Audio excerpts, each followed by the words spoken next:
Listo. Entonces, como vimos en la clase anterior, estuvimos viendo las capas del modelo OSI, ¿sí? Y hablamos de las 7 capas del modelo OSI, ¿sí? Em, la capa más cercana al usuario, que es la capa de aplicación, ¿sí? Eh, pasa por todo el proceso de encapsulamiento, presentación, sesión, transporte, red, enlace de datos y física. Antes de llegar al medio de transmisión, sea transmitido por el medio de transmisión que sea y eventualmente llega al destino. ¿Sí? Dijimos que había dos modelos, los modelos eh, que son estructuras lógicas que describen un proceso. En este caso, ¿qué proceso describen estas estructuras lógicas? En este caso, describen la parte de la comunicación entre un host origen y un host destino. Realmente esa es la, lo que describe. ¿Sí? Luego de esto tenemos la parte de, de las 7 capas en el proceso de encapsulamiento. Que cuando el paquete pasa a través de las capas, va mutando, va transformándose, va convirtiéndose por decirlo de alguna manera, em, para poder ser transmitido a través del medio físico. Bueno, entonces, en el proceso de encapsulamiento que habíamos hablado, ¿sí?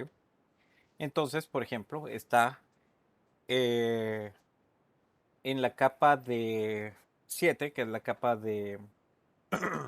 más cercana a nosotros, donde nosotros venimos y tenemos un correo electrónico, por ejemplo, y le damos send. Al darle send a nuestro correo electrónico, nuestro paquete se va a encapsular. Y entonces, ¿qué va a pasar? El string de datos debe ser transmitido, ¿sí? Pero la capa 7, ¿de qué se encarga? Se encarga de las aplicaciones. Entonces, prácticamente el string de datos no le va a hacer nada, no va a pasar absolutamente nada, ¿sí? Segundo, tenemos en la capa 6, que es la sintaxis de los datos y las extensiones de los archivos. Prácticamente aquí tampoco se hace ningún movimiento o ninguna eh, cambio al string de datos. En la capa de sesión, que es la capa 5, solo se ven sesiones entre aplicaciones. Tampoco se hace ninguna modificación a la parte de datos. ¿Sí? Eh, luego de esto tenemos la parte de segmentos. ¿Sí? En los segmentos, entonces, empieza el proceso de mutación de los paquetes. ¿Sí? Y lo que pasa es que este string de datos es partido en diferentes pedazos. ¿Sí? O en diferentes segmentos sería la palabra correcta. ¿Sí? Cada segmento tiene una numeración y esa numeración es la que lo identifica dentro del proceso. ¿Sí? Entonces, cada uno de ellos pues va a viajar en un tiempo diferente, ¿sí? O solito, si quieren verlo así. Entonces, ¿qué necesitamos para que cada uno de estos llegue al lugar de destino? Necesitamos una dirección. Esa dirección nos la provee ¿quién? Nos la provee la capa de red, ¿sí? La capa 3. Entonces, la información de capa 4, ¿sí? Que aquí ya viene la parte, un pedacito del string de datos, puerto origen, puerto destino y varias cosas más. Entonces son empaquetadas en información de control. ¿Cuál es la información de control? Información de capa 3. Entonces en este caso, la información de capa 3 es IP origen, IP destino. Hay otros parámetros adicionales, pero realmente lo que nosotros necesitamos fundamentalmente a nivel de capa 3 es IP origen, IP destino. ¿Sí? Bien, entonces De esto, o de esta es la razón por la cual los segmentos de segmentos pasan a paquetes, ¿sí? Porque están empaquetados en información de control, ¿sí? Luego de esto pasamos a la capa 2 y en la capa 2 tenemos que la información de capa 3 se va a volver a empaquetar en más información de control. ¿Qué más información de control? MAC origen, MAC destino, ¿sí? Entonces ahí tenemos la parte de las tramas, ¿sí? Aquí no podríamos llamarle paquete número 2, por ejemplo. Entonces, por esa razón, le dieron el nombre de tramas. En inglés, frames, ¿sí? Frames. Y por último, estas tramas, que al final es la estructura de datos que va a ser transmitida, entonces tiene que pasar hacia el medio de transmisión. Entonces, al pasar al medio de transmisión, ese string o este paquete o esta trama, mejor dicho, se convierte en ¿qué? En ceros y unos para poder ser transmitidos por el medio físico. Entonces, la PDU de capa 1 son bits. ¿Sí? Entonces, por eso se dice que el proceso de encapsulamiento son datos, segmentos, paquetes, tramas y bits. ¿Sí? Pero esto es sí, solo si lo vemos desde el punto de vista del origen. ¿Por qué? Porque empezamos de capa 7 hacia capa 1. ¿Sí? Ahora, si lo vemos desde el punto de vista del destino, el destino va a empezar ¿en dónde? Primero va a llegar a través del cable, entonces primero van a llegar los bits, y luego las tramas, y después los paquetes, y luego los segmentos. Se va a armar todo el paquete, y entonces aparecerán los datos. ¿Sí? Entonces, ese sería el orden, ¿sí? Entonces, las PDUs, ¿sí? Va a ser lo mismo, pero el orden va a variar dependiendo de si es origen o es destino. ¿Sí? Preguntas. Listo. Entonces, prácticamente aquí tenemos dos modelos, el modelo OSI y el modelo TCP/IP. Importante, como les dije en la clase anterior, el modelo TCP/IP, o sea, cuando leemos TCP/IP, pensamos en el protocolo TCP y en el protocolo IP, ¿sí? Definitivamente, y eso nos confunde porque es que tiene que ver el protocolo con el modelo y no tiene que ver absolutamente nada. Desafortunadamente se llama mal, ¿sí? Y bueno, si a ustedes no les confundió, por lo menos yo sí me confundí. Entonces, es simplemente un nombre, ¿sí? El protocolo IP es el protocolo IP y el protocolo TCP es el protocolo TCP. Pero este fue el nombre que le dieron. ¿Cuál es la característica del modelo TCP/IP? Que este modelo está dividido en cuatro partes, ¿sí? O en cuatro capas, como quieran llamarle, ¿sí? Que es Network Access, ¿sí? Internet, transporte y aplicación. Punto. ¿Sí? Bien.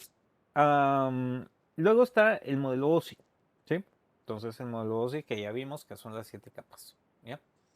Entonces, ¿qué es lo que se tienen que aprender? Lo que se tienen que aprender es el modelo OSI.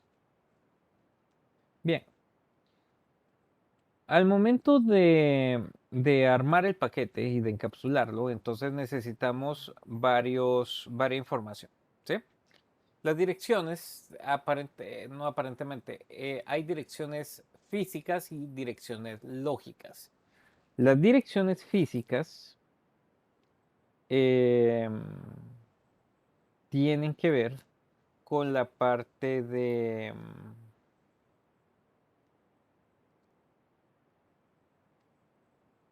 las direcciones físicas, ¿sí?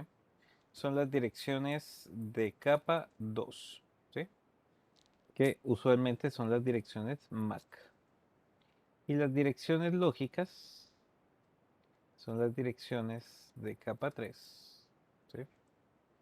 Que regularmente es IPv4 o IPv6. ¿Sí? Bien, otra cosa que es importante mencionar es lo que ya habíamos conversado, creo yo, un poquito, sobre cuál sería o en qué capa trabajan cada uno de los dispositivos. Cada uno de los dispositivos se clasifica en una capa diferente basado en la dirección que utilizan para operar o para funcionar. ¿Sí? En este caso, la capa 3. ¿Sí?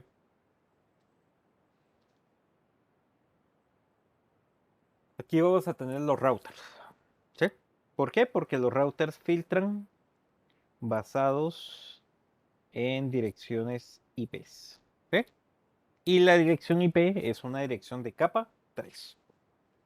Bien, luego tenemos a la capa 2. Aquí tenemos los switches. Entonces ellos filtran basados en direcciones MAC. ¿Sí? Y luego tenemos capa 1. En capa 1 tenemos dispositivos como el hub o el repetidor. ¿Sí? Y ellos solo regeneran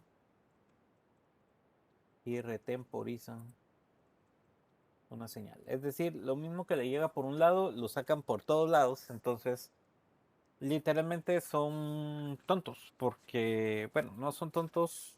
Sí, son tontos, pero, o sea, realmente su función tampoco es que sea pensar, pues, ¿ya? Sino simplemente regenerar y retemporalizar la señal. Entonces ellos, al final del día, sí hacen su chance. ¿Sí? Entonces, nada más es eso. ¿Ya?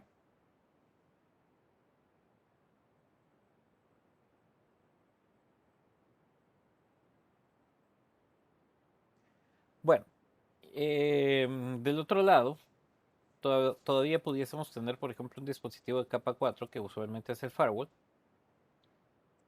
o el apagafuego, el contramuro, el muro perimetral, no sé, recibe muchos nombres, ¿no? Em, y estos filtran basados en IP y en número de puerto. Y los números de puertos son capa 4. ¿Sí? Entonces, los números de puertos son capa 4 y como es un capa 4, entonces se podría decir que el dispositivo es un eh, dispositivo de capa 4. ¿Sí? Preguntas.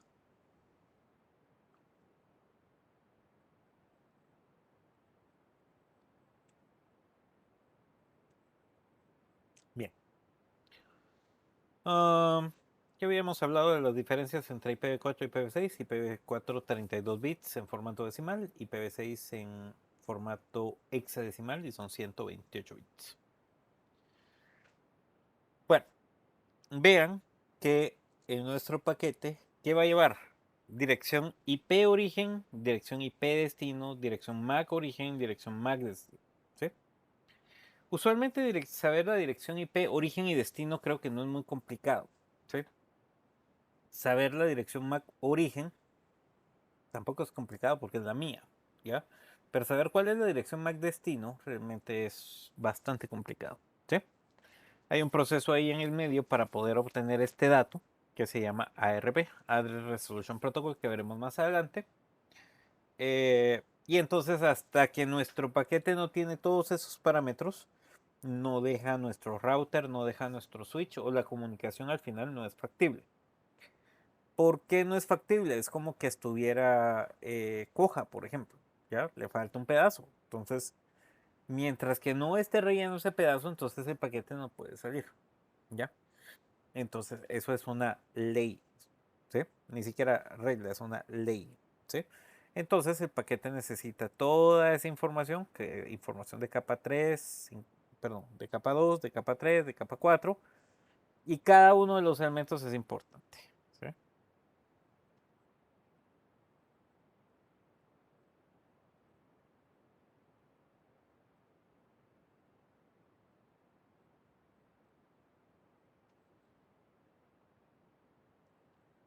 Bien,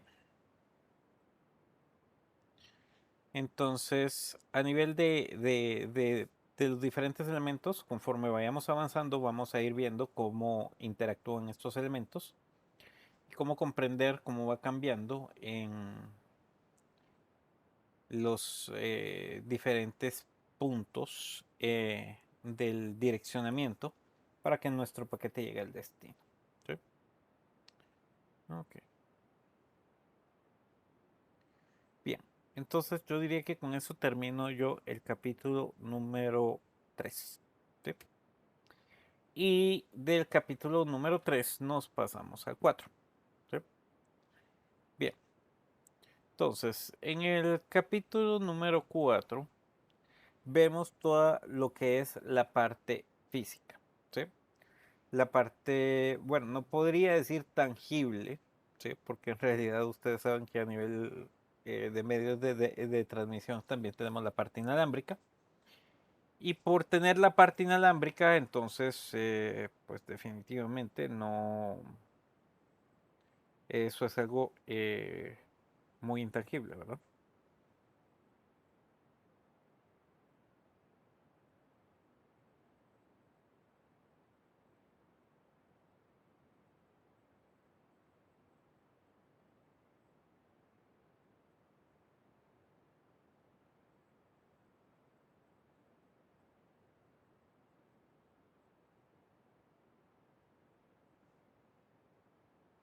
Bien,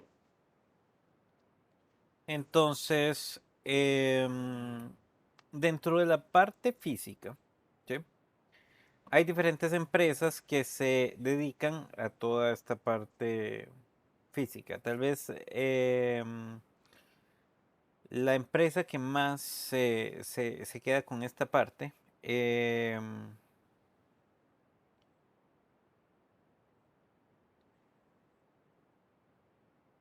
se queda con esta parte es la EIATIA.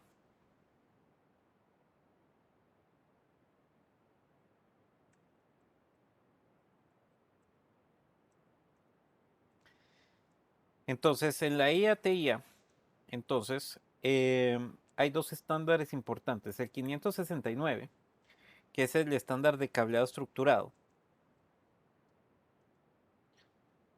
Por ejemplo, aquí hay reglas de cómo debe ir el UTP, distancias, estructuras, dónde van los patch panels, los patch core, de qué distancia. Entonces aquí tiene una guía de instrucciones de cómo debería de ser lo ideal de cableado estructurado.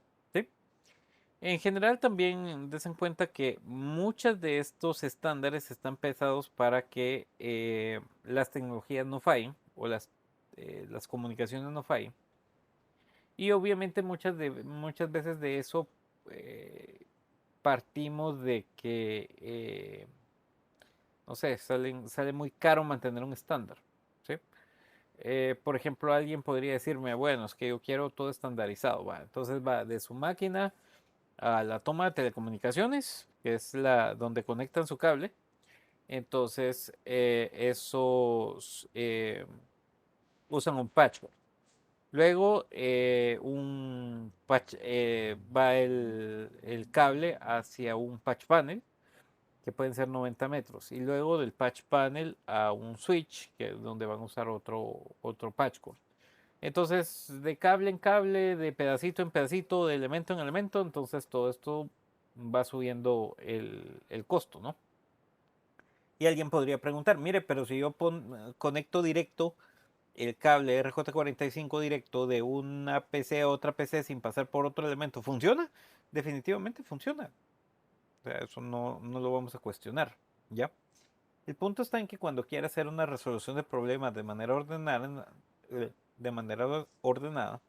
entonces no va a ser tan sencillo, no va a ser tan fácil el, el hacer. ¿Sí?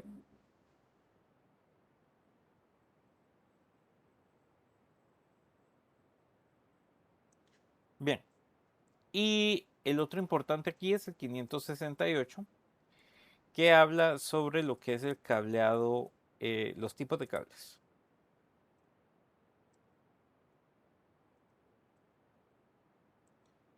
Entonces, aquí todavía creo que no hablamos de esto. Bueno, me voy a esperar, pero voy a poner aquí de que aquí ya podemos hablar sobre los estándares de cableado. Entonces tenemos tipos de cables. Entonces va a ser un directo.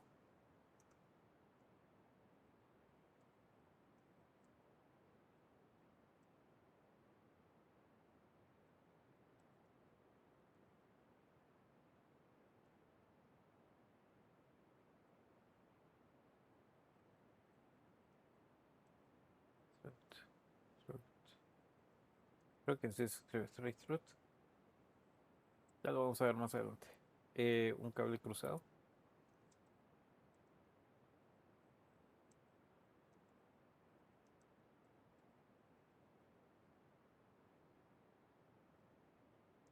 Y un cable rollover. Que puede hacer las funcionalidades de cable de consola.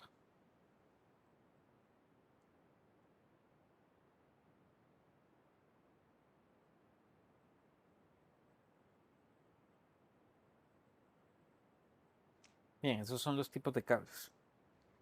Entonces, como les dije, hay un estándar especial para cada uno de ellos. Entonces, por ejemplo, en un extremo utiliza un 568B y en el otro extremo del cable también un 568B. O puede ser que use en ambos extremos un 568A.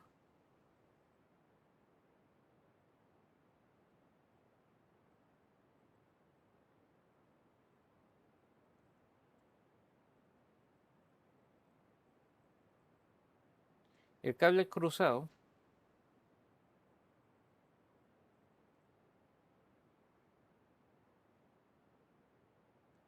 tiene un 568B por un lado y un 568A del otro lado. Y un rollover.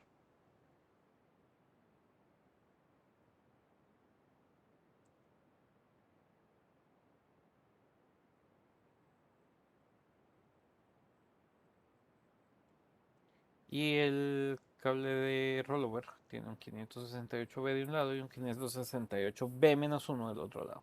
¿Sí? Esto, señores, al final es teoría. Ya vamos a llegar al punto de saber qué significa el A y el B. ¿Sí?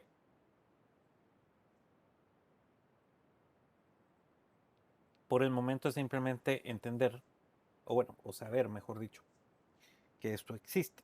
¿Sí? Preguntas.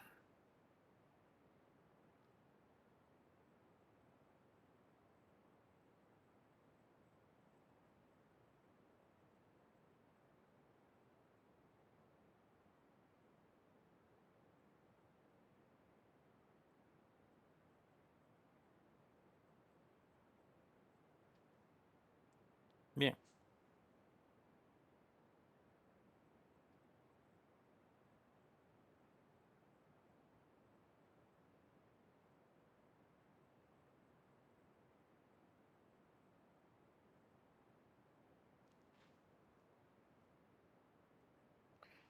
Entonces, codificación. ¿Qué es codificación? Prácticamente la codificación es cómo se van a estructurar el tren de bits, es decir, cómo se va a estructurar cada cero o cada uno que viajen a través del medio físico. ¿Sí? Para esta razón, cada una de las tecnologías tiene una diferente manera de codificar. ¿Sí? Cada una tiene una manera diferente. ¿Por qué cada una tiene una manera diferente y por qué no todas utilizan la misma? Porque al final los métodos de de codificación son diferentes para cada eh, tecnología. ¿Ya? Entonces, obviamente si ciertamente hay patrones, ¿sí? Hay patrones y hay cosas similares, definitivamente no todo es igual. ¿Ya? Entonces, ¿qué es codificación? Codificación es cómo voy a estructurar los datos para para que sean transmitidos y cuando se reciban tengan un sentido lógico, ¿sí? Por ejemplo, un par de ejemplos que yo pongo bastante con este tema es toda eh, la parte física a la hora de mandar un mensaje, por ejemplo. O sea, de hecho, por ejemplo, cuando nosotros vemos una película antigua de vaqueros, cómo se comunicaban? Si estaban muy lejos, por ejemplo. Entonces, es imposible que yo pueda llegar de un lado para otro. Entonces, ¿qué hacían los indios en las películas de vaqueros? Ahora me pueden decir ustedes que tristemente ya no miramos películas de vaqueros. Yo todavía vi con mi abuelo películas de vaquero. Pero bueno, entonces el tema está en que en esas películas se usaban señales de humo, por ejemplo, ¿ya? Entonces se tapaba y luego se dejaba un humo, pero para hacer algo un poco más a nuestra vida cotidiana, tal vez uno que tampoco es nuevo y tampoco ya no se usa mucho, el famoso código Morse, por ejemplo, ¿ya? Dependiendo de los tics y del espacio entre tics o entre señales, entonces prácticamente se da la identificación de lo que corresponde a una letra o un número. ¿Sí?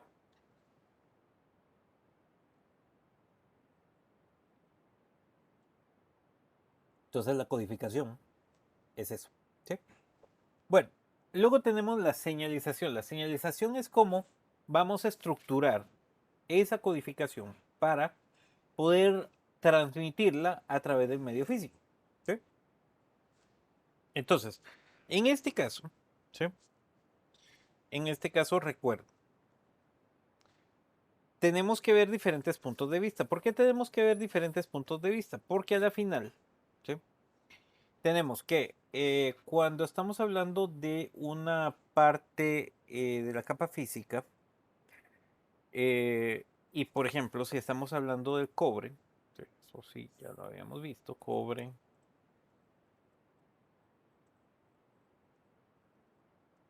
vidrio, inalámbrico.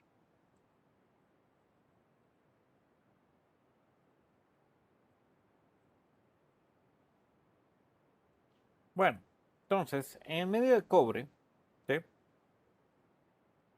Vamos a tener voltajes. En el medio de vidrio o en la fibra óptica vamos a tener intensidad de luz o regularmente láseres. En inalámbrico tenemos señales.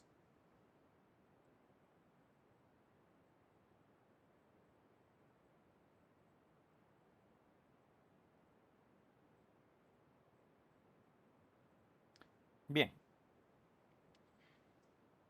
entonces las diferentes estructuras tienen diferentes formas de identificar los ceros y los unos lógicos. Al final, todas nuestras transmisiones son transmisiones en binario, ¿sí?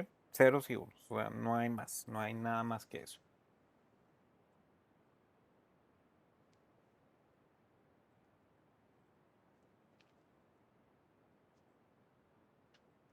Entonces, esto se identifica a través de un voltaje, esto a través de una intensidad de luz o un láser, y esto a través de una modulación. ¿Sí? Modulación de amplitud modulada, por ejemplo, es el tamaño de la amplitud. ¿Sí? Luego la frecuencia modulada es toda la amplitud de la frecuencia, la amplitud de la señal, perdón, es la misma, pero la frecuencia es más rápida o menos rápida, dependiendo si es un uno lógico o es un cero lógico. ¿Sí? Modulación de fase, o PM, eh, prácticamente cuando cambia de sentido, entonces esto nos dice que ya cambió de un cero a un uno, por ejemplo. ¿Ya? Entonces, eso a nivel general es lo que vemos. ¿Sí? Bueno, ancho de banda. Uno de los problemas es que a veces no sabemos cómo medir o cómo ver si el ancho de banda está bien. Entonces, con el tema del ancho de banda, la unidad de medida del ancho de banda son bits per second. ¿Sí? Y ojo, son bits, son BPS.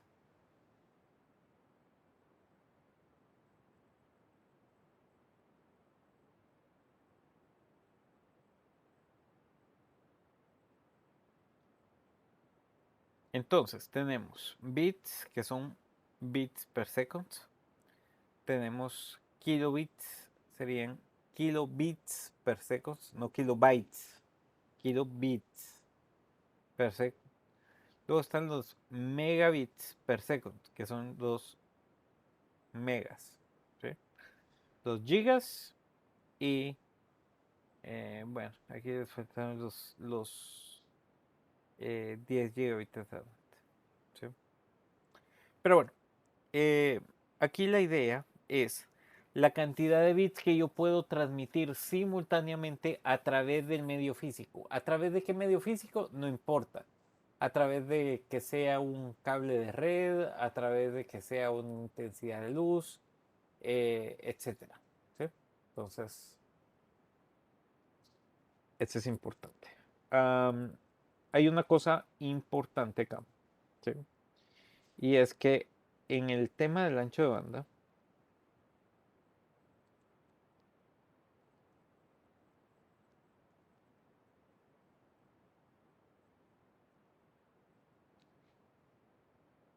en el tema del ancho de banda, entonces dijimos que eran BPS, ¿verdad? Bits per second.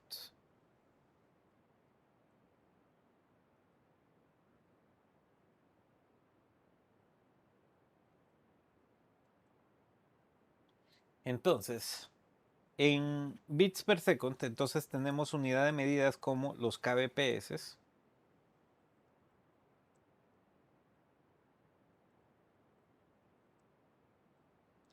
que son kilobits.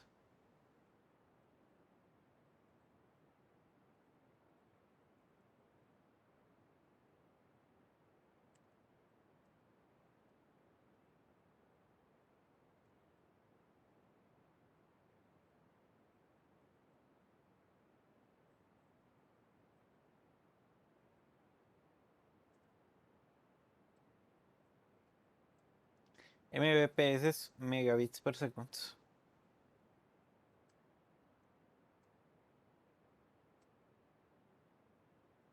Kbps. Ah, no. KMG son GBps. Son gigabits per second. Y de ahí son TBps, que son terabits.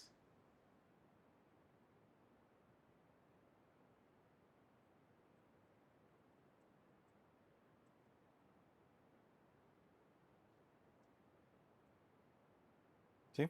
Bueno, entonces, importante que reconozcamos que esto es muy diferente a la parte de almacenamiento.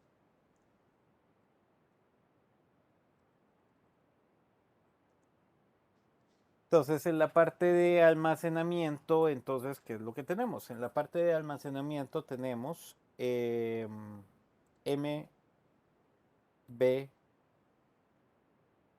megabytes, ¿sí?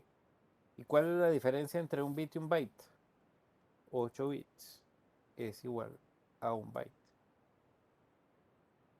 ¿Sí?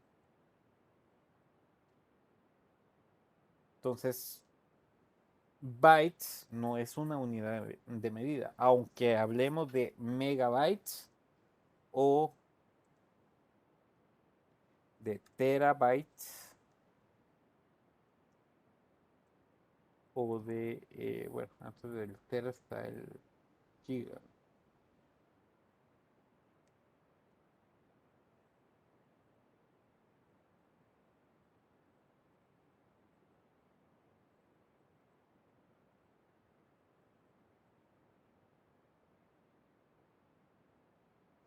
Bien, entonces, almacenamiento, esto es bien importante, ¿verdad? ¿Para qué? Para que no confundamos peras con manzanas. ¿Sí? Esto es fundamental.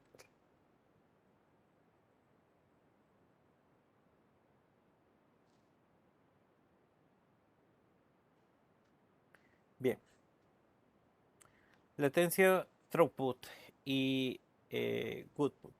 ¿Sí? Tal vez aquí los más importantes son latencia y throughput. Y tal vez de estos dos la latencia es la más importante.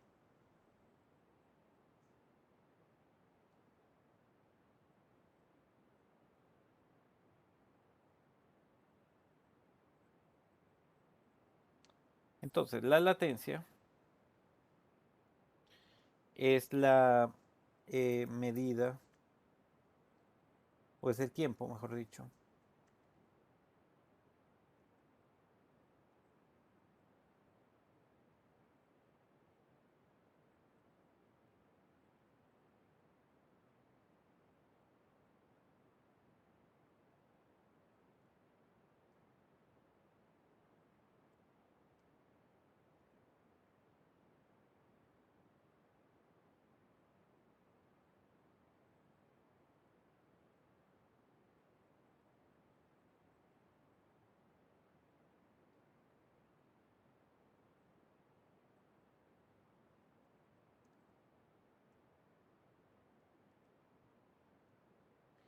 entonces el tiempo que tarda el paquete en llegar entre origen y destino. ¿Sí? Bien. Em, ¿Esto dónde se mide? Regularmente se mide acá. ¿Sí? Cuando yo doy un ping a Google, por ejemplo. Entonces vean que aquí aparece un valor en milisegundos. ¿Sí?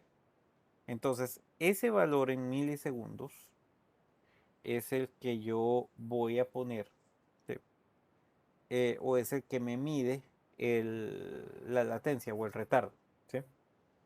Entonces, regularmente para un ISP normal podría estar entre 40 y 60 milisegundos, eso es lo normal. Un poquito más arriba de lo normal serían hasta unos 100 milisegundos, por ejemplo.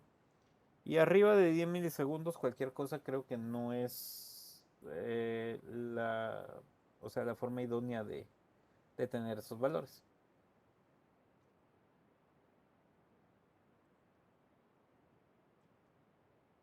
Bien,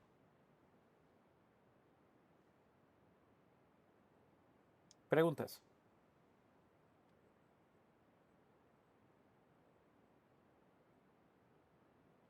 Bien,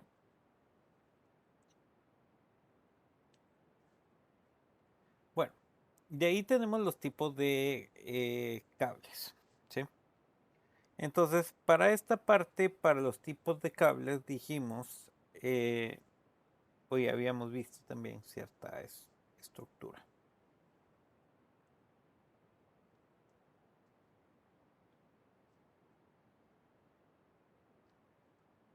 Cobre, fibra,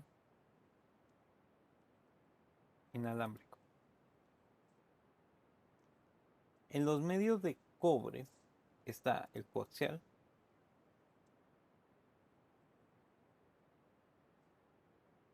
luego tenemos el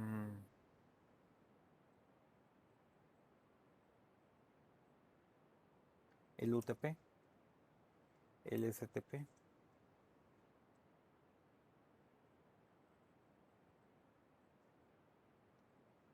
y por último el par trenzado de cobre.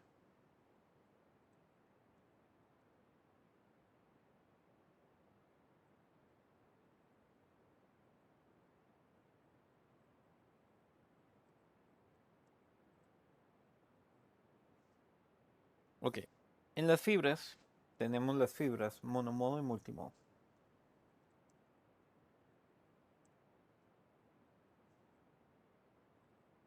Y en las redes inalámbricas pues tenemos tecnologías como em, Wi-Fi.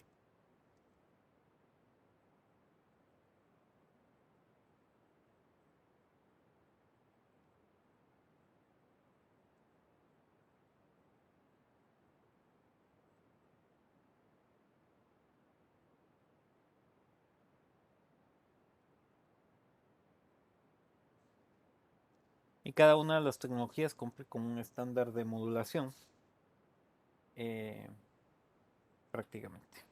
¿Sí? Bueno, pero ay, pero a la final nosotros tal vez el medio que más utilizamos son, bueno, no realmente todos se usan. No puedo decir que unos sí y otros no, ¿verdad? Eh,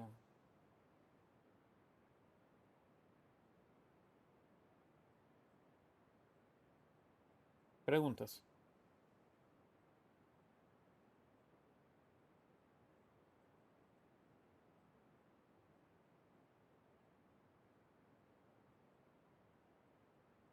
De momento no, Inge. Gracias. Ok.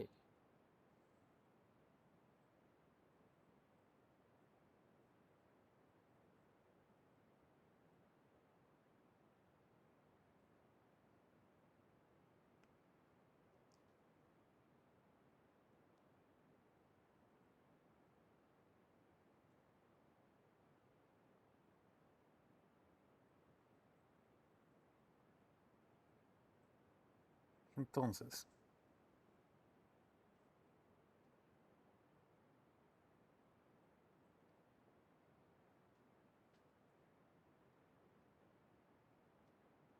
en los medios de cobre, el cobre es un semiconductor, ¿cierto? Por ser un semiconductor, transmite energía eléctrica, pero independientemente de que sea un conductor, porque transmite energía eléctrica, siempre genera una resistencia a ese flujo de energía, ¿sí? Entonces, el coaxial a los 100 metros es suficientemente fuerte para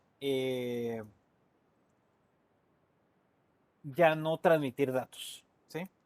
El UTP es más corto, 100 metros, y el STP son 85 metros, ¿sí? Metros más, metros menos, ¿sí? De hecho, por ejemplo, en UTP yo he visto a veces hasta cableado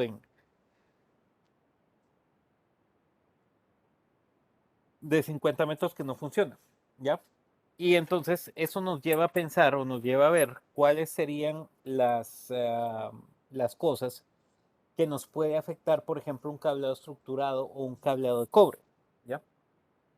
Entonces, una de las cosas que nos pudiese afectar en el tema del cobre sería lo que es la interferencia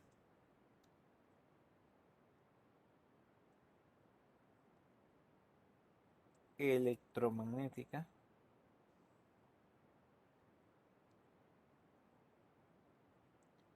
y de radiofrecuencia.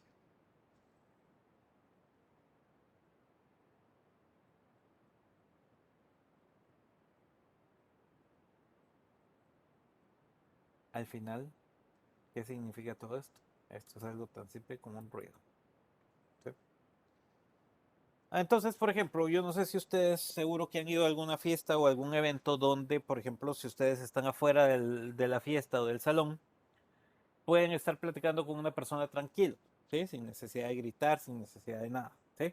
¿Qué pasa si entran al lugar o a la fiesta y entonces, bueno, eso pasaba antes de la pandemia, ¿no?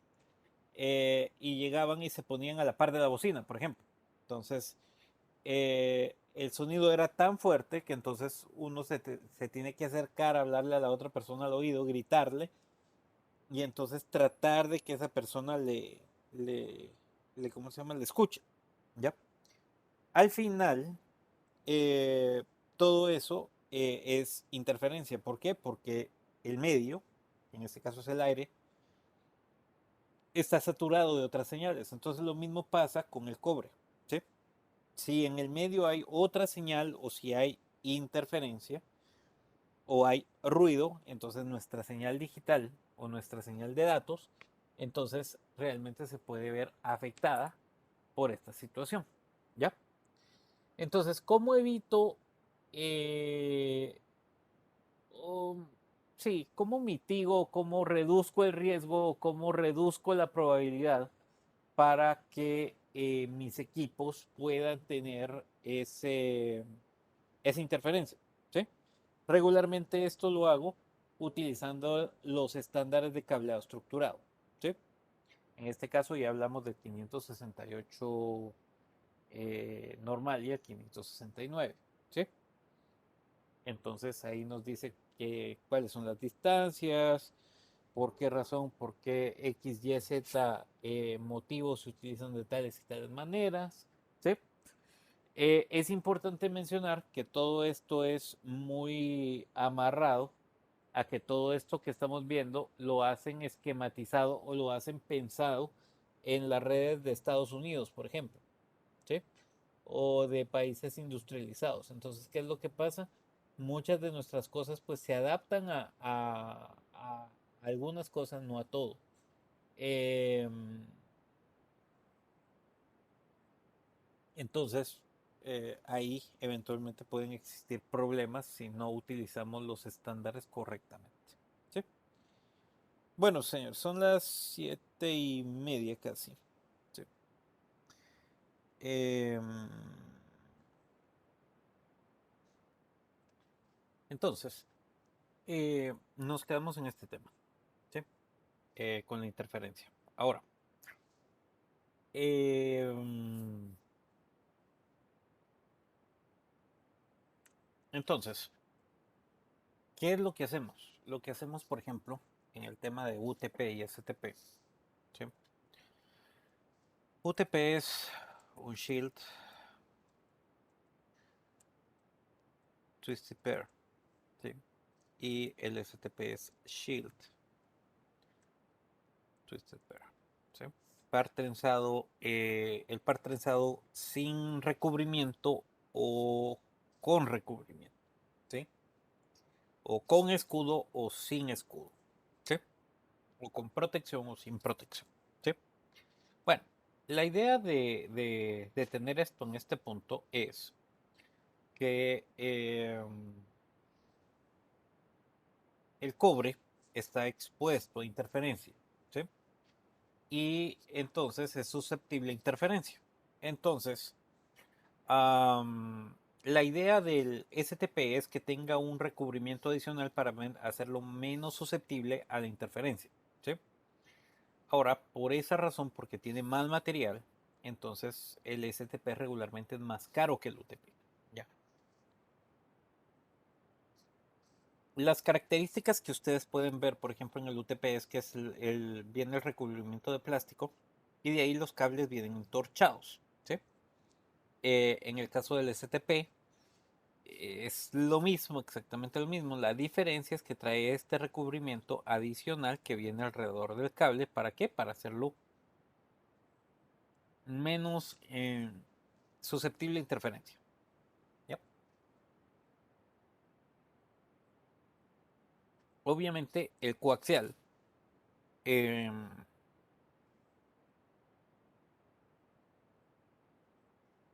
está diseñado para exterior, ¿sí? Más que el UTP y el STP, y para distancias más largas, pero es mucho más pesado que el UTP y que el STP, por un lado. Y por otro lado, los conectores BNCs con relativa facilidad se pueden arruinar o se pueden afectar. Y entonces la calidad de la transmisión de los datos entonces se ve afectada. ¿Ya? Entonces ahí tenemos un problema serio, por decirlo de alguna manera. ¿Sí? De hecho, originalmente las tarjetas de red eh, traían, eh, antes todo lo que era transmisión de datos se hacía a través de cable coaxial, ¿ya? Pero eso se quitó, ¿sí? Y prácticamente el coaxial se dejó de usar y entonces todo empezó a utilizarse sobre UTP, ¿sí? De hecho, vamos a ver.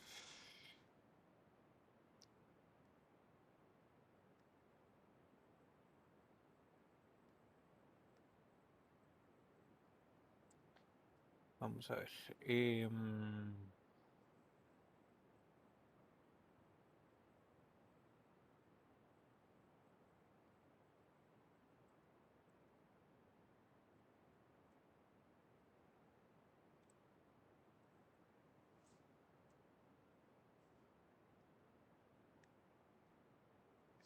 Miren esta tarjeta de red, ¿sí? Esta es una tarjeta de red de los cuales utilizaría su máquina.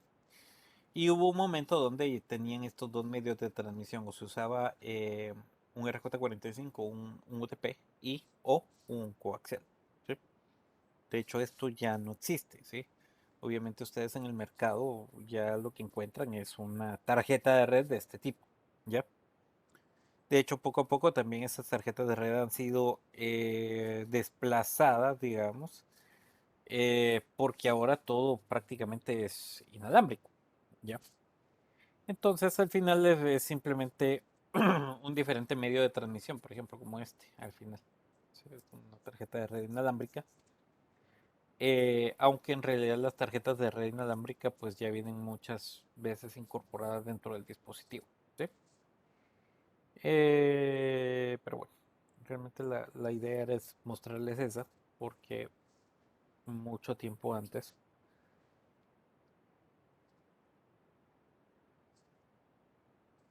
se utilizaba coaxial para esta parte de tele, ¿sí? Bueno, entonces el par trenzado, vean que las características importantes del par trenzado es que vienen cuatro colores: el naranja, el verde, el azul y el café, ¿sí? Y viene uno que es el naranja completo, y el par que es blanco con naranja se le dice blanco naranja. Entonces cada uno de los colores viene un color físico puro, por decirlo de alguna manera. Y aquí lo podemos tal vez observar que es el naranja completo, y aquí el blanco naranja, ¿sí? Y así cada uno de los colores tiene su contraste con, mezclado con blanco, ¿sí? Bueno, entonces, ¿para qué nos sirve esto? ¿Sí? Nos sirve, aquí se mira mejor, ¿ve? Entonces aquí está el naranja y este es el blanco naranja, ¿sí? Aquí está el blanco café, el café. El verde es el completo verde y el blanco verde, y el azul y el blanco azul, ¿sí? Bueno, entonces la idea de esto es que hay una razón muy particular por las cuales los pares están trenzados, ¿sí? Am, Cuando nosotros tenemos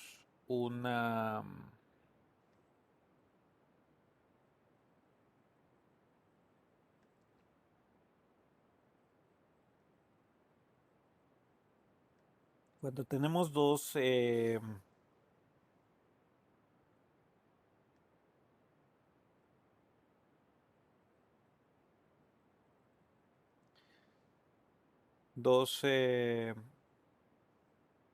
cables eléctricos, ¿sí?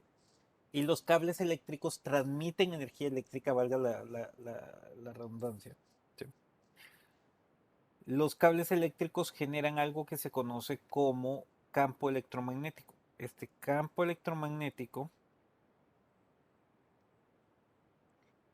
regularmente es positivo, ¿sí? Y aquí otro campo electromagnético y este es positivo. Entonces, ¿qué es lo que pasa con los campos electromagnéticos? Se suman, ¿sí? Y ese campo electromagnético genera ¿qué cosa? Interferencia. Perdón, denme un segundo, voy a jalar un mouse. Deme un segundo.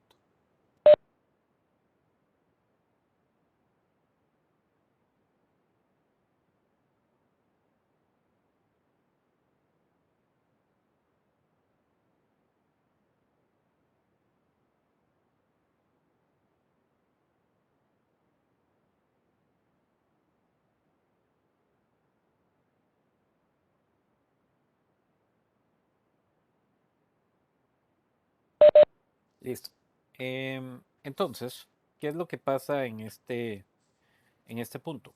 En este punto lo que pasa es que cuando nosotros tenemos el UTP, entonces el UTP viene de una manera así, entorchado, ¿sí? Bueno, usen su imaginación y esto está entorchado, ¿sí? Ese sería el par tensado y esto está entorchado, ¿sí? Prácticamente lo que tenemos acá, ¿sí? Bien. Entonces, ¿qué es lo que pasa? Al transmitir energía eléctrica, entonces genera un campo electromagnético positivo, y este genera un campo electromagnético, pero lo genera negativo. ¿Sí? Entonces, ¿qué es lo que pasa con esto? Entonces, lo que pasa es que esto produce un efecto de cancelación. Entonces, se cancelan los campos electromagnéticos y entonces ellos automáticamente cancelan el ruido que puede generarse dentro del cable. ¿Sí? Eh, el ruido dentro del cable recibe un nombre muy particular que es diafonía. ¿Sí? Diafonía es el ruido en el cable. ¿Sí? O problemas por el ruido. ¿Sí? Eso se conoce con el nombre de diafonía. ¿Sí?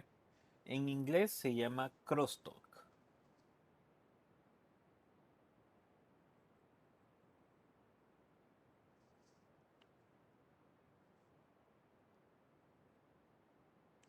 Ok. Entonces, a la final, es importante saber esto. Sí, es importante saber eso. ¿Por qué? Porque tenemos los diferentes tipos de cables. ¿Sí? Dentro de los tipos de cables también están los tipos de categorías. Está la categoría, por ejemplo, 3, como ustedes pueden ver por acá. Y si se dan cuenta, en la categoría 3 están los cables, pero no están entorchados. ¿Sí? Eh, es hasta la categoría 5.5e que se empiezan a entorchar los cables. ¿Sí?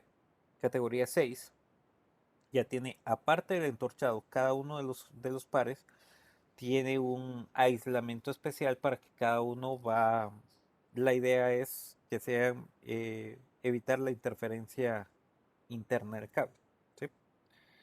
Ok, entonces, diferentes elementos. Por ejemplo, el RJ45, que es el conector que se utiliza para el UTP, ¿sí? Y el STP prácticamente es el mismo. El jack RJ45, ¿sí? Que se utiliza en las tomas de telecomunicaciones. Esta toma de telecomunicaciones es la que va pegada en la pared, ¿sí? O a veces en un patch panel. Luego, está la parte de armar los cables, ¿verdad? Sí. Y entonces, por ejemplo, al nosotros quitar el entorchado, quitar este entorchado y dejarlo demasiado largo, entonces puede generar problemas de interferencia dentro del cable, ¿sí? O dentro del conector. Obviamente no es bueno que esto ya tenga este forro por fuera, sino el forro debería de quedar prensado en esta laminita que está aquí. ¿Sí? Realmente todo tiene una razón de ser. ¿Ya? Bueno, aquí, por ejemplo, toda esta parte es muy interesante. Eh,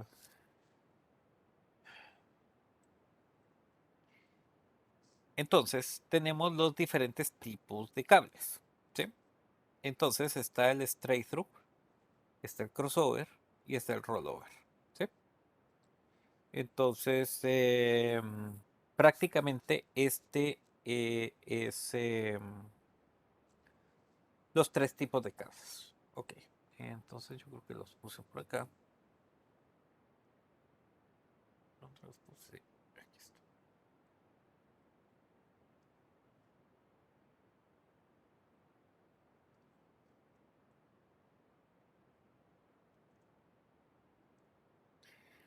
Entonces, prácticamente el cable, sí, el cable UTP, tiene ¿cuántos hilos?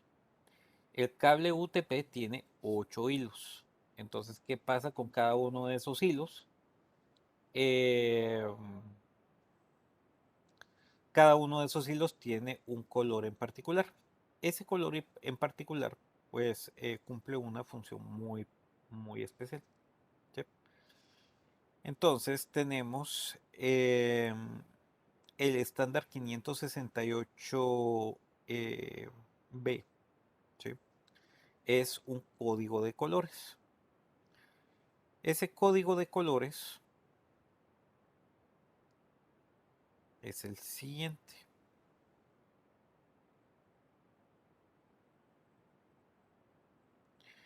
Entonces, por un lado tenemos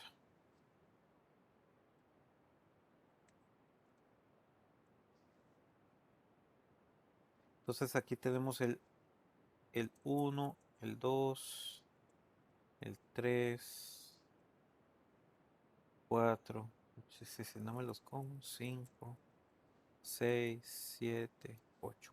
¿Sí? Entonces el pin 1 es el color naranja, el pin 2 el blanco naranja, el 3 blanco naranja naranja, blanco verde, azul, blanco azul, verde, blanco café, café. ¿Sí? Bien. Y ese sería el código de colores para identificar el estándar 568B. ¿Sí? ¿Estamos? Preguntas. ¿Y por qué ese código de colores? Ya les voy a explicar. ¿Sí?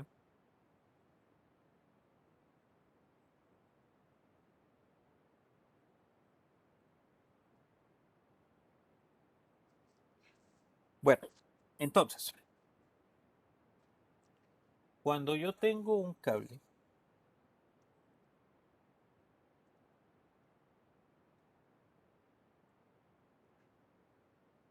entonces yo voy a tener, por ejemplo, de este lado,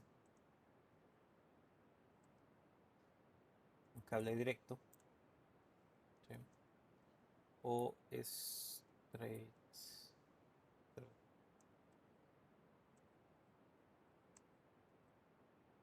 straight.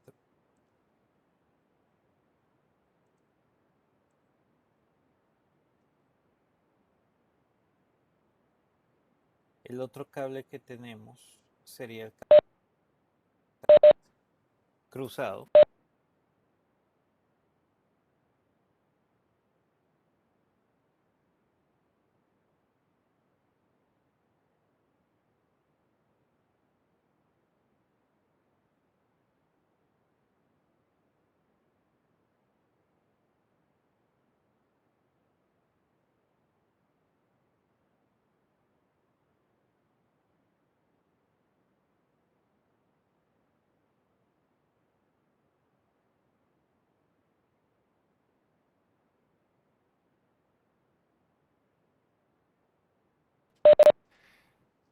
El otro es un cable directo,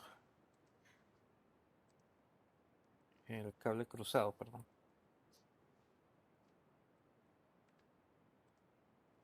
que es un crossover. Y por último, cable rollover.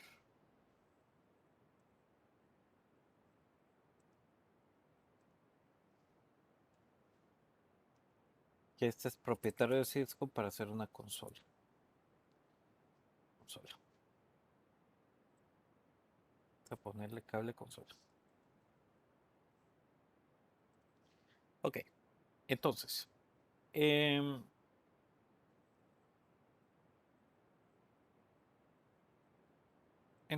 este cable directo necesita un 568B de un lado y en el otro extremo, en la otra punta del cable, un 568B. ¿Sí? Entonces, eso implica que tenemos aquí el 1, 2, 3, 4, 5,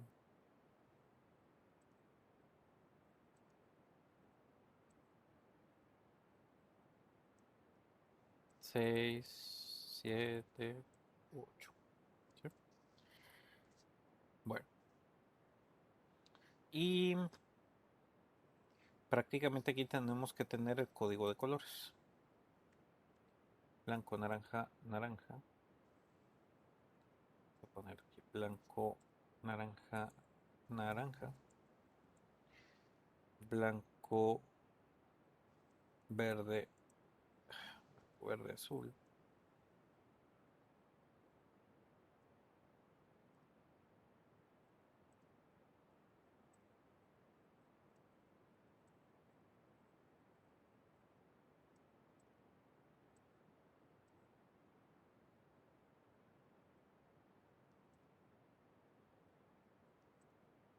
Blanco, naranja, naranja, blanco, verde, azul.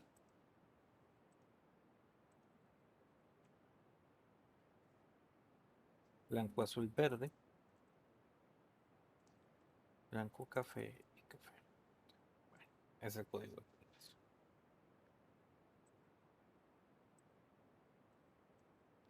Entonces el punto está en que prácticamente todos los cables necesitan un 568B de en un extremo del cable. ¿Ya? Quedó.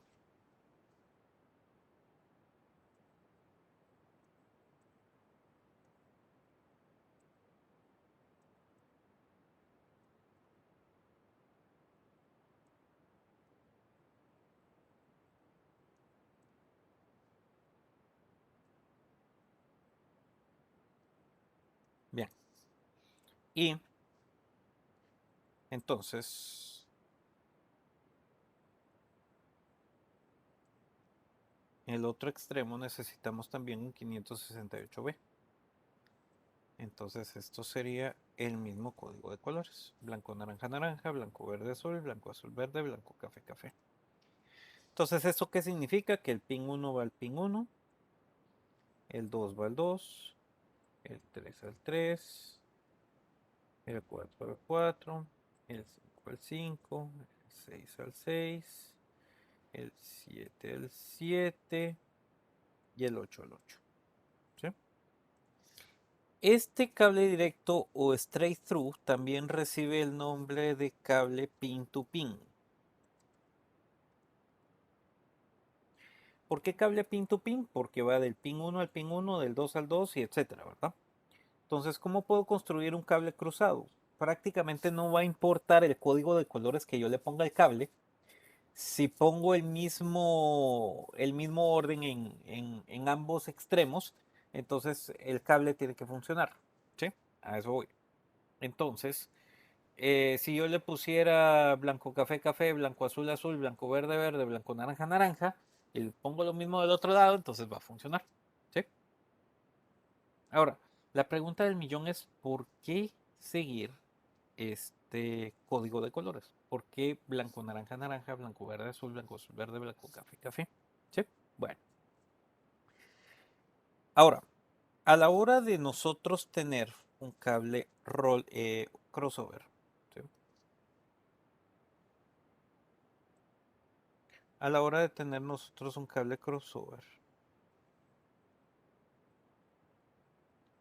lo que nosotros tenemos es que usamos un 568B de un lado y del otro lado un 568A. Y si ustedes me preguntan, yo realmente nunca me he prendido el 568A, siempre lo he armado de esta manera. ¿Sí?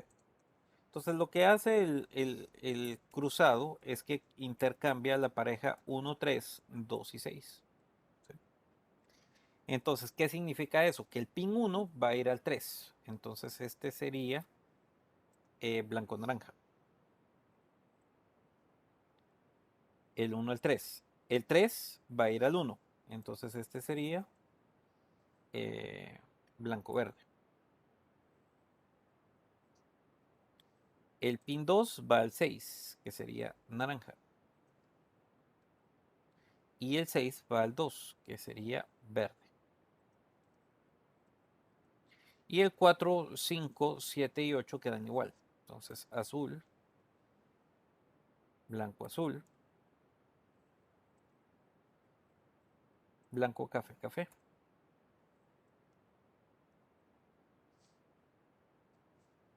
Bien. Entonces, ¿qué es lo que pasa? El 1 va al 3. El 2 va al 6. El 3 al 1. Este va acá. El 5. El 6 va al 2. El 7 y el 8. Si se dan cuenta, este cable en particular se cruza, ¿sí? O hay dos pares que se cruzan por acá. Y no se mira acá y se cruza acá. ¿Sí? Entonces, por ese cruce se le llama cable cruzado. ¿Sí? Esa es la razón por la cual se le llama crossover. ¿Sí? Bien. Y luego está el rollover. El rollover tenemos un 568B de un lado y un 568B menos 1 del otro lado. ¿Sí? El menos 1 es, digamos, el inverso. Entonces este empezaría con café, blanco café, verde, blanco azul, azul,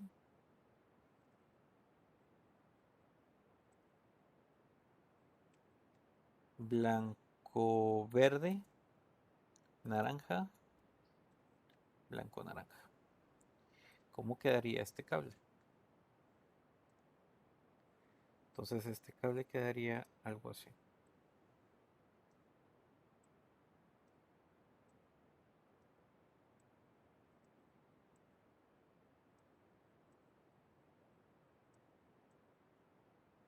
Este sí sería un cable cruzado, ¿cierto? Pero realmente este ya le habían llamado cruzado antes de que naciera este, entonces por eso la precedencia la tiene este. ¿Sí? Bueno, la pregunta del millón, ¿dónde utilizo cada uno de estos cables? Entonces esto es para la consola, este lo utilizamos para la consola del router, ¿sí? O para administrar el router, ¿sí? Para hacer un cable de consola. Aquí lo usamos de PC a PC, lo usamos de router a router o lo usamos de switch a switch. Hay un caso muy especial que es si conectamos de un router directo a una PC, deberíamos de usar un cable cruzado también. ¿Sí? Y para todos los otros o el resto es el cable directo, ¿no? O sea, entre una PC y un switch, por ejemplo. Entre un switch y un router. Entre un access point y un switch, etc. ¿Yep? Entonces realmente estos son los casos. Dispositivos de la misma capa debería ser ¿cómo se llama? Un cable cruzado, ¿sí? Y dispositivos de diferente capa, un cable directo. ¿Sí? ¿Estamos? Preguntas.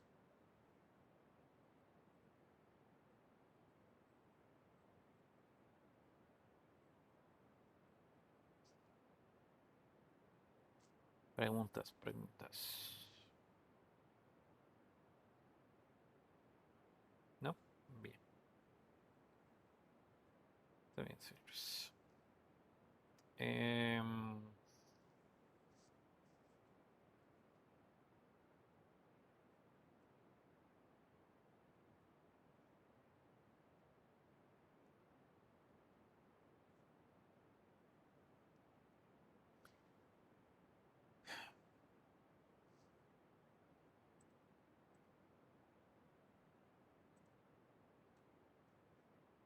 Bueno, de ahí las fibras ópticas. En las fibras ópticas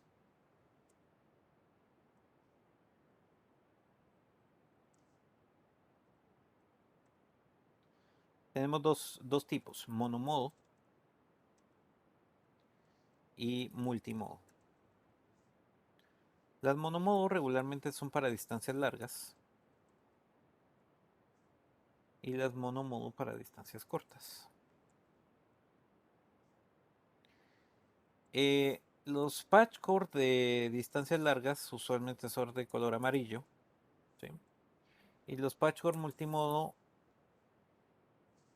el patch cord multimodo va a depender de qué tipo de fibra es, ¿sí? Los tipos de fibra son OM2, OM3 y OM4. ¿Sí? Hagan de caso que es lo mismo de las categorías de los cables. Categoría 3, 4, 5, 5E, 6, 6A, 7. OM2 sería un naranja. OM3 sería un celeste. Y un OM4 es un morado. ¿Sí? Esto regularmente radica en el tema de la velocidad de transmisión que ellos pueden alcanzar. ¿Sí? En este caso, por ejemplo, un OM2 es de 1 GB, el OM3 es de 10 gigas y el OM4 es de 40 gigas o 100 gigas. ¿Sí? Entonces, esto tal vez es muy utilizado en la parte de data center, ¿sí? Porque ya hay servidores con este tipo de valores de interfaces, ¿sí? Entonces, todo eso pues ya es importante tomarlo en consideración, ¿sí? Antes sí, como cuando teníamos menos de un giga podíamos conectarlo incluso con un UTP, por ejemplo. Aunque ya hay tarjetas de red de 10 gigas para servidores.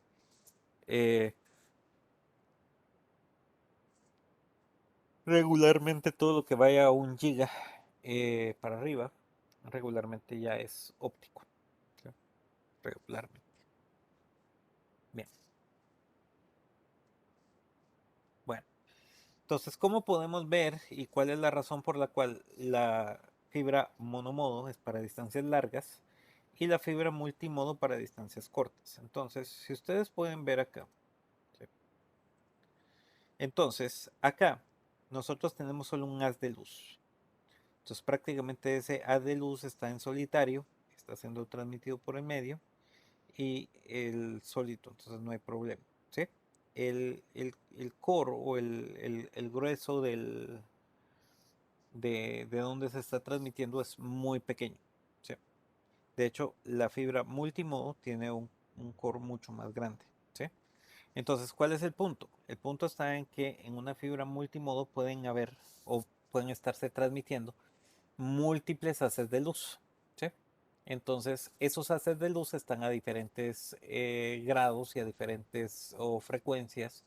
Y entonces, al tenerlo de esta manera, entonces la señal choca contra las paredes de la fibra. ¿Sí? Prácticamente es volviéndose como un espejo, digamos. Y entonces, cada vez que la luz choca contra las paredes de la fibra, entonces hay una leve pérdida por ángulos de reflexión y de refracción. Y entonces eso evita que la distancia que alcance una fibra multimodo sea muy grande, ¿sí? O sea, muy larga. Entonces, eso es importante ahí. ¿Sí? Bueno, preguntas ahí.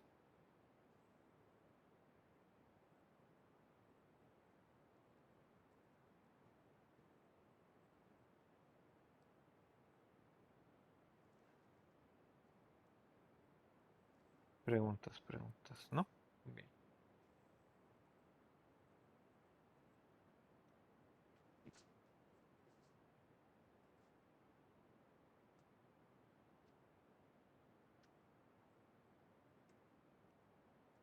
¿En dónde puedo utilizar yo las cosas para de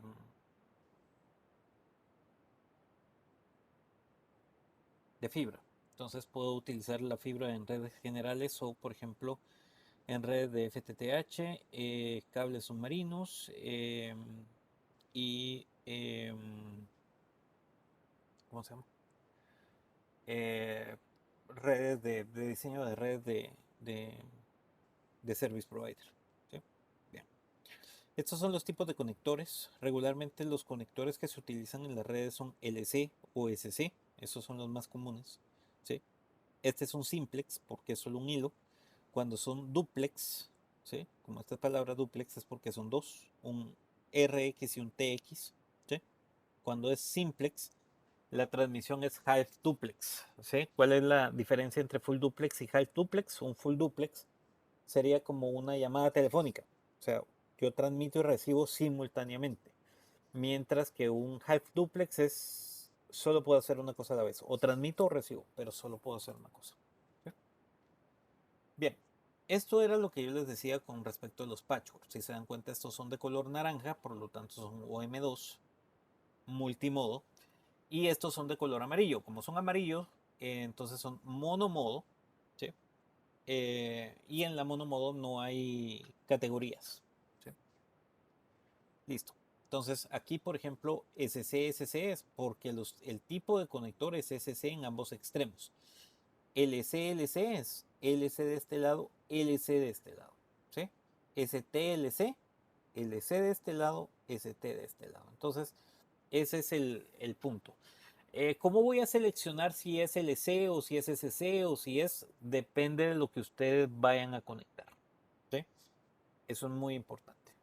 ¿Ya? Si voy a conectar, qué tipo de interfase voy a conectar del lado del router. ¿Ya?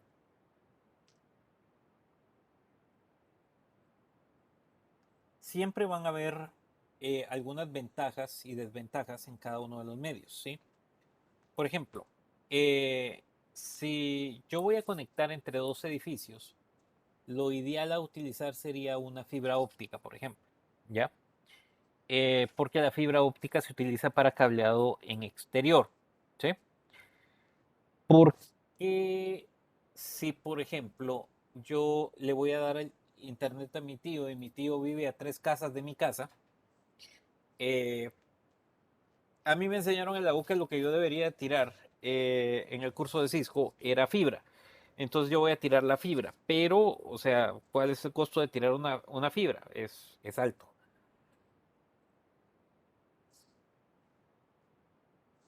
Entonces, obviamente, ahí no, pues no lo voy a hacer. ¿Sí? Bueno, entonces, en este caso vengo y tiro, por ejemplo, un UTP, ¿ya? Pero ¿cuál es lo delicado del UTP? La distancia, ¿sí? O que puede ser susceptible a interferencia.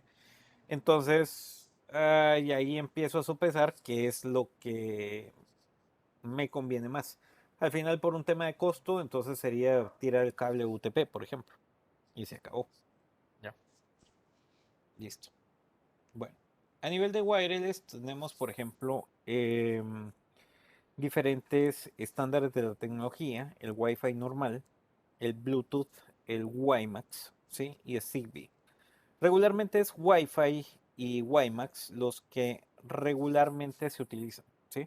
El Wi-Fi es el que ustedes tienen en su casa o el que tenemos en casi cualquier lugar, ¿sí? Y el WiMAX, a su diferencia, es el término más conocido, por ejemplo, es el de microonda, ¿sí? Entonces, la diferencia con la microonda con el Wi-Fi es que el Wi-Fi tiene una potencia mucho más pequeña, mucho más leve, y entonces, por ejemplo, paredes de concreto o de metal reflejan la señal y entonces, pues tenemos ciertos problemas ahí de cobertura. Si utilizan WiMAX, obviamente la potencia es mucho más fuerte y se utilizan para distancias largas, pero una de las cosas importantes con, con la microonda es que tiene que tener línea vista. ¿Qué significa que tiene que tener línea vista? Que no tiene que haber algo que interfiera eh, entre las dos antenas. Y cuando digo que nada interfiere, es que nada interfiera. O sea, solo con una rama de un árbol, de repente todo funcionaba bien y el árbol creció y tiene una rama ahí y la rama está ahí cuando hace viento se mueve y entonces eso ya generó interferencias. ¿Ya? Así de complicado eventualmente. ¿Ya? Entonces, por eso se utiliza mucho las microondas, por ejemplo, en cerros o en montañas, y por nuestra topografía física del suelo. Entonces, a veces es muy común ver eso, ¿sí? A veces se utiliza mucho en edificios, ese tipo de cosas por rango de cobertura. ¿Sí? Bien. Un access point, tarjetas de red inalámbricas, también dentro de la parte de Wi-Fi. ¿Sí? Y bueno, esto sería prácticamente nuestro capítulo número 4. Preguntas.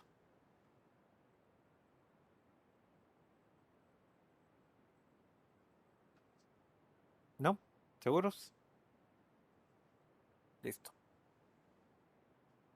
Entonces, seguimos hacia el capítulo 5.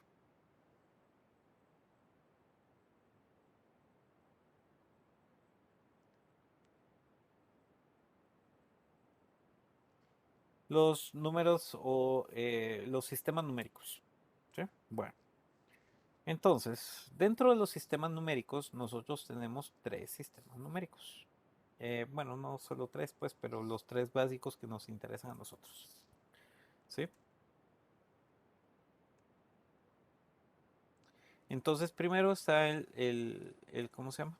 El sistema binario. ¿Sí? ¿Y por qué se denomina sistema binario? Porque tiene 2 dígitos. ¿Sí? Tenemos el 0 y tenemos el 1. ¿Ya?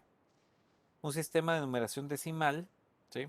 ¿Qué significa que sea decimal? Que tiene 10 dígitos. 0, 1, 2, 3, 4, 5, 6, 7, 8, 9.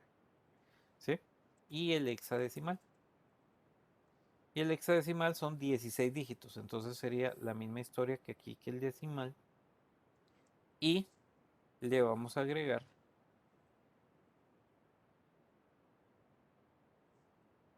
el A, B, C, D, E, F. ¿Sí? Donde A, B, C, D, E, F son dígitos o valores numéricos que pueden ser aceptables dentro del sistema. ¿Sí? Bien. ¿Hasta aquí alguna pregunta? Me imagino que no. ¿Sí? Bueno, entonces, ¿de qué nos sirve esto? Esto nos sirve para trabajar todo lo que nosotros transmitimos a través de datos. ¿Sí? O sea, todo lo que va a través del medio físico son ceros y unos. O sea, lenguaje binario. Eso es lo que nosotros transmitimos, bits. Entonces, el formato decimal, el formato hexadecimal, nos permite tener de alguna manera direcciones o algunas cosas para que sean transmitidos o sean convertidos en un formato binario y así poder armar nuestro paquete y en base a esa información poder hacer el envío de nuestro paquete.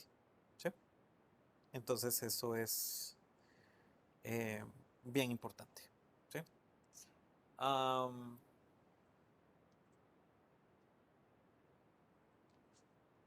Cuando nosotros tenemos los sistemas de numeración, de numeración en general, ¿sí? Por ejemplo, en el colegio aprendimos, o en la primaria, por ejemplo, el número 831, ¿sí?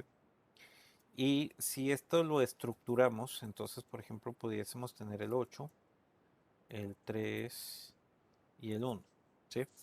Y por su posición tenemos un valor diferente, ¿sí? Por ejemplo, el 1, que son unidades. El 3, ¿qué es? El 3 son decenas. Y el 8 ¿qué es? El 8 son centenas. ¿Sí? Entonces, prácticamente unidades, decenas y centenas. Entonces, lo que tenemos es prácticamente esto. Entonces, entre el dígito esté más a la izquierda, entonces es más significativo, ¿sí? O sea, de este lado es más significativo y de este lado es menos significativo, ¿sí? Cuando digo que es más significativo o menos significativo es que su valor es mayor, ¿sí? Obviamente entre una unidad y una centena, que es mayor, obviamente, la centena. Entonces eso tiene más valor, ¿sí? Más valor numérico, ¿sí? Bueno, entonces, dicho esto, necesitamos eh, hacer conversiones de binario decimal, ¿sí?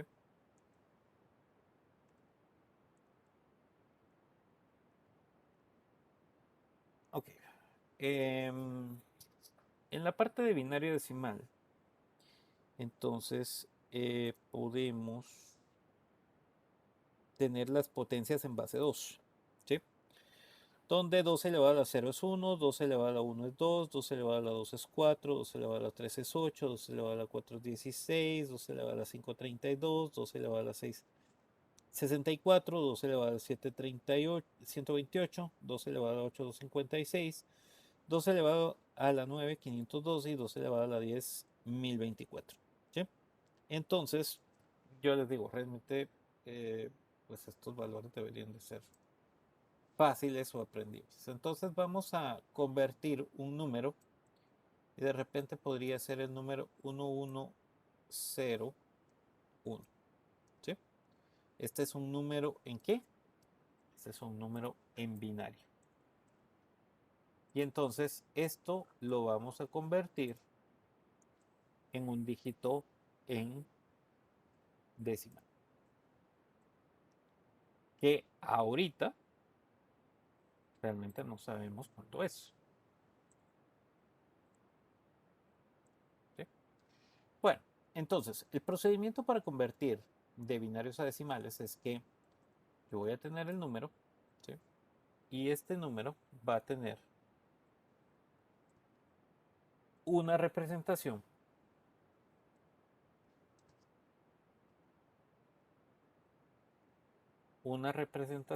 en formato de base 2. ¿Sí? Entonces el primer dígito va a ser 2 elevado a la 0. Este no me sale tan bien como lo quisiera. 2, 2, 2, 2. ¿Sí? Y este sería 2 elevado a la 0. Ah, no me van a salir bien los números. Ya me di cuenta que no. 2 elevado a la 0. 2 elevado a la 1. 2 elevado a la 2. Y 2 elevado a la 3. ¿Sí? Entonces, ¿qué va a pasar? La operación matemática sería agarrar el 1, ¿sí? El dígito que tenemos acá, 1, y multiplicarlo por su potencia en base 2. ¿Sí? Entonces el primer 1 sería 1 por 2 elevado a la 3.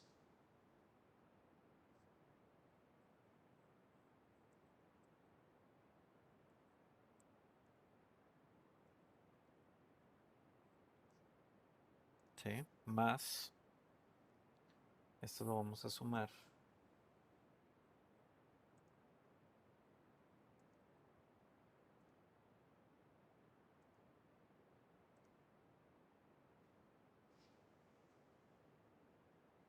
¿Sí? Entonces aquí tendríamos 1 por, este término sería 0 por, y este sería un 1 por, ¿no? Entonces aquí sería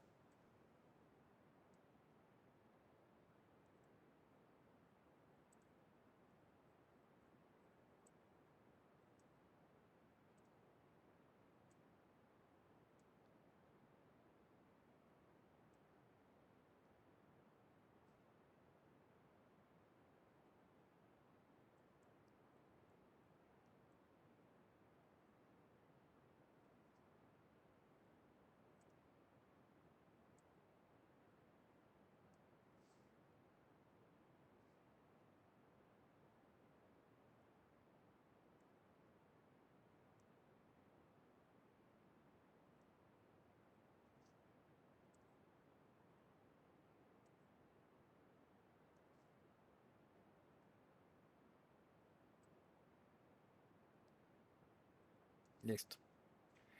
Entonces, 1 por 2 elevado a la 3. ¿Cuánto es 1? ¿Cuánto es 2 elevado a la 3? 2 elevado a la 3 es 8. ¿Sí?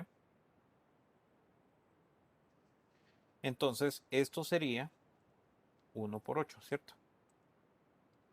1 por 8 más 1 por 2 elevado a la 2 sería 4, más 0 por 2 más 1 por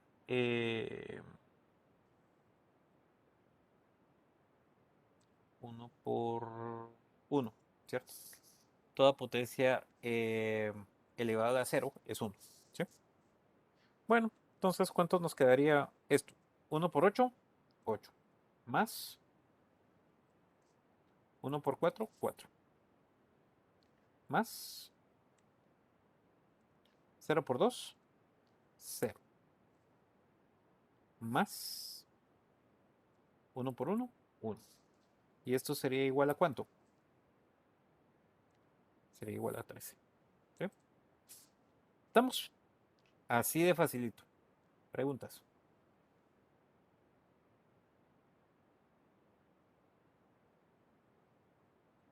Mire, ¿puedo usar la calculadora? Sí la pueden usar. El punto está en que hacer este tipo de cosas nos va a servir. Y sobre todo cuando veamos el tema de direccionamiento de IPv4, que probablemente en algunos años vaya a desaparecer, pero todavía no. Entonces, todavía no sirve. ¿Sí? Bueno, entonces, eso sería la conversión de binario a decimal. Ahora, nos tocaría hacer un ejemplo inverso de decimal a binario.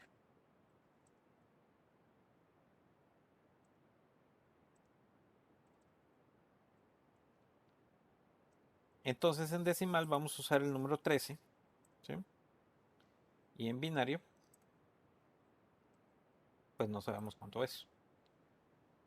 De este lado, ya vimos que el resultado es este. Este es el resultado 13, ¿verdad? ¿Ya? Ok. Entonces, aquí...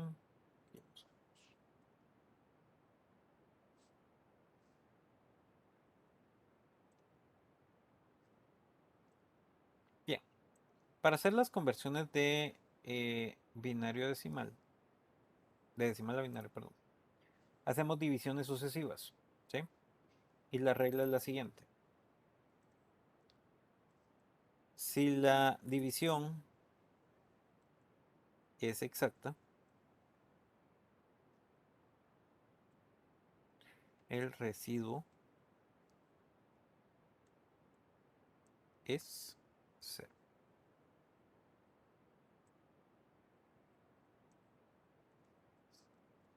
Si la división no es exacta, el residuo es 1. ¿Sí?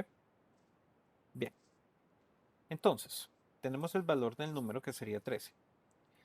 13 dividido 2, ¿cuánto es?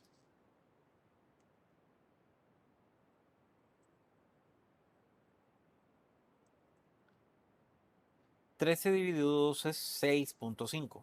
Entonces, como no es exacta, entonces el residuo sería 1 y el 6 debería pasar de este lado. ¿Sí? 6 dividido 2, ¿cuánto es? 6 dividido 2 es 3. Como 6 dividido 2 es 3 y es exacto, entonces el residuo es 0. 3 dividido 2, ¿cuánto es 3 dividido 2? 1.5. Como no es exacto, entonces aquí sería 1. ¿Sí? 1 dividido 2, 1 dividido 2 no se puede. ¿Sí? Por lo tanto, este 1 lo vamos a correr y lo vamos a jalar para acá.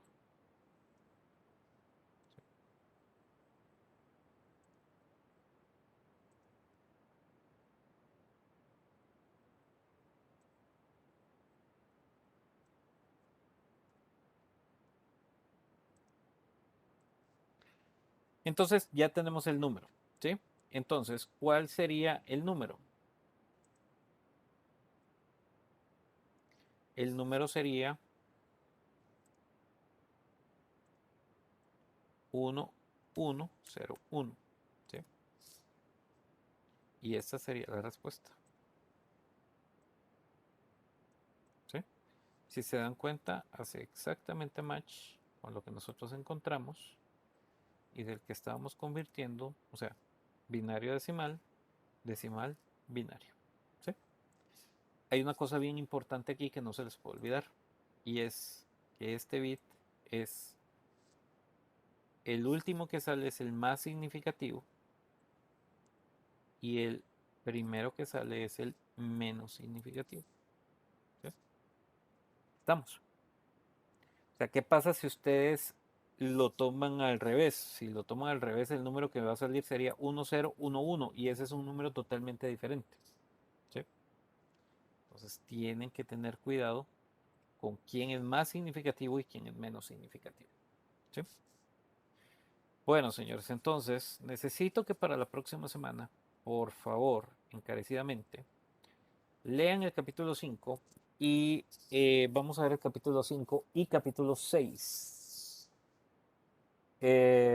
Por favor, empiecen ya a leer y hacer ejercicios de las conversiones de binario a decimal. En la próxima clase vamos a ver decimal a hexadecimal.